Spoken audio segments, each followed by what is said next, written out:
আসসালামু আলাইকুম রহমতুল্লাহ বরকাত। আমরা ওসমান হাদি ভাইকে হারিয়েছি, কিন্তু ওসমান হাদি আমাদের মাঝে একজন সিংহ পুরুষ রেখে গিয়েছেন।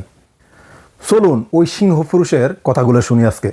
আন্দোলনে যারা আমাদেরকে হত্যাযোগ্য করে তুলেছিল, আজকে তাদের ফাইল এই যে আমাদের কাছে।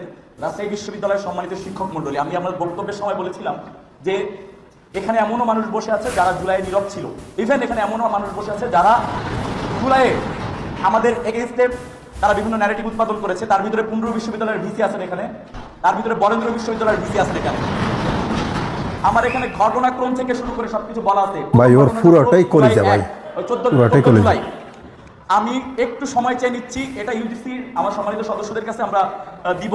এবং স্যার এখানে আমার মনে হয় যে এটা দেওয়া উচিত। আপনার সংক্ষেপ করবো স্যার আমি ইনশাল্লাহ। 14 জুলাইয়ের ঘটনা আপনারা সবাই জানেন।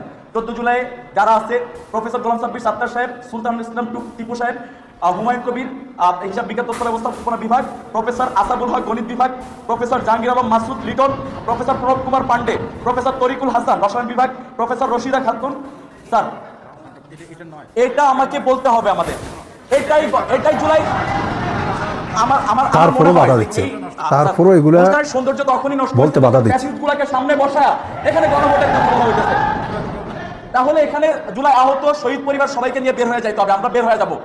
এটা হয়তো বা বলতে দিতে হবে না, হলে আমরা বের হয়ে যাবো এখান থেকে। কোনটা করবেন?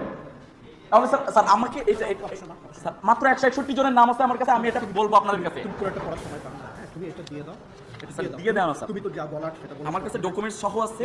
এটা সহি দেবে, কিন্তু আচ্ছা আমরা ঠিক আছে, বক্তব্য এই প্রোগ্রামের পরপরই আমরা এখানে প্রেস ব্রিফিং করবো, আপনাদের সবার সামনে তালিকা এবং ডকুমেন্টস সহ দিয়ে দিব। আপনার মিডিয়া গণমাধ্যম কর্মীরা এখানে থাকবেন, তারপরে আমরা তাদের ওনার কথাগুলো তো শুনলেন, চমৎকার কথাগুলো বলেছেন। ওদের কলিজা আছে ভাই, ওর পুরাটাই কলিজা। আমরা চাই না ওসমান হাদির মতো আর ওদেরকে হারাতে। তাই বর্তমান সরকারের উচিত যারাই ওসমান হাদির মতো ইনসাফের পক্ষ নিয়ে গর্জন করে ওঠে তাদেরকে সর্বোচ্চ নিরাপত্তা দেওয়া। আপনার কি মতামত দয়া করে জানিয়ে যাবেন, আর পারলে একটা শেয়ার করে দিবেন যাতে সবাই জানতে পারে।